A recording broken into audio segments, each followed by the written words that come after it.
Hi, நான் உங்கள் GV. நேற்று விஜயின் நீலாங்கரை இல்லத்தில் பிரசாந்த் கிஷோருடன் நடந்த சந்திப்பை மிக முக்கியமானதாக பேசப்படுகிறது.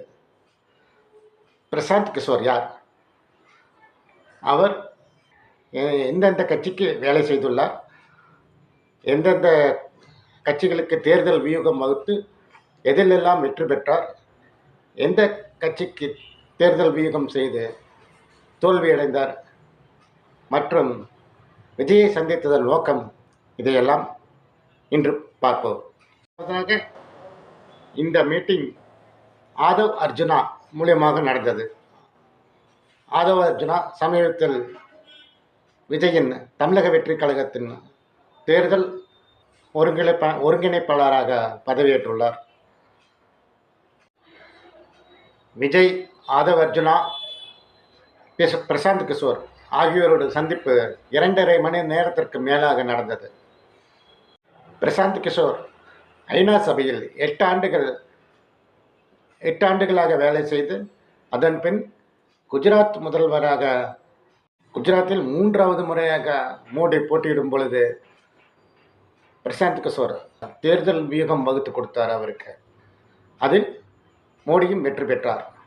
அதன் பின் அவர் ஐக்கிய ஜனதா தளம், காங்கிரஸ், கடைசியாக சென்ற தமிழக சட்டமன்ற தேர்தலுக்கு திமுகவுக்கும் வேலை செய்தார். அவர் இதுவரை வகுத்து கொடுத்த தேர்தல் வியூகத்தில் எல்லாம் மேக்சிமம் அவர் வெற்றி பெற்றுள்ளார். காங்கிரஸ் தவிர. காங்கிரஸுக்கு அவர் உத்தரப்பிரதேசத்தில் வகுத்து கொடுத்த தேர்தல் வியூகம் மட்டுமே அவருடைய வரலாற்றில் தோல்வியை சந்தித்தது.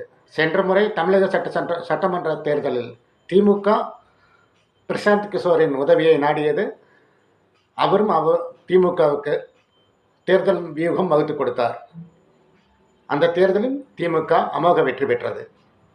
நேற்று நடந்த விஜய், ஆதவ் அர்ஜுனா, பிரசாந்த் கிஷோர் சந்திப்பில் விஜய் எந்த தொகுதியில் போட்டியிட்டால் வெல்லக்கூடிய வாய்ப்பு உள்ளது என்றும், விஜய் எந்த கட்சியுடன் கூட்டணி அமைக்கலாம் என்றும், எத்தனை தொகுதிகளில் போட்டியிடலாம் என்றும் பிரசாந்த் கிஷோருடன் ஆலோசனை செய்யப்பட்டுள்ளதாக தகவல் வெளியாகியுள்ளது. பிரசாந்த் கிஷோருடன் தமிழக வெற்றி கழகத்தும் ஒப்பந்தம் போட்டுள்ளதாகவும் செய்தி வந்துள்ளது. மார்ச் முதல் வாரத்திலிருந்து விஜய் தமிழக மக்களை ஒவ்வொரு தொகுதி வாரியாக சந்திக்க முடிவெடுக்கும் பொழுது அவர் இந்த பிரசாந்த் கிஷோருடன் சந்தித்த சந்திப்பு அரசியலில் பெரும் புயலை கிளப்பியுள்ளது. பிரசாந்த் கிஷோர் இன்று ஒரு அறிக்கை வெளியிட்டுள்ளார். அதன்படி தமிழக வெற்றி கழகத்திற்கு பெண்கள் மற்றும் இளைஞர்கள் பொதுமக்களின் ஆதரவு சதவிகிதம் 15 விழுக்காடிலிருந்து 20 விழுக்காடு உள்ளது என்று அவர் அந்த அறிக்கையில் வெளியிட்டுள்ளார். தமிழக வெற்றி கழகத்திற்கும் பிரசாந்த் கிஷோர் வெற்றிக்கனியை ஈட்டு தருவாரா? பொறுத்திருந்து பார்ப்போம். நன்றி, வணக்கம். சப்ஸ்கிரைப் பண்ணுங்கள், லைக் பண்ணுங்கள், கமெண்ட் பண்ணுங்கள், ஷேர் பண்ணுங்கள். தேங்க்யூ.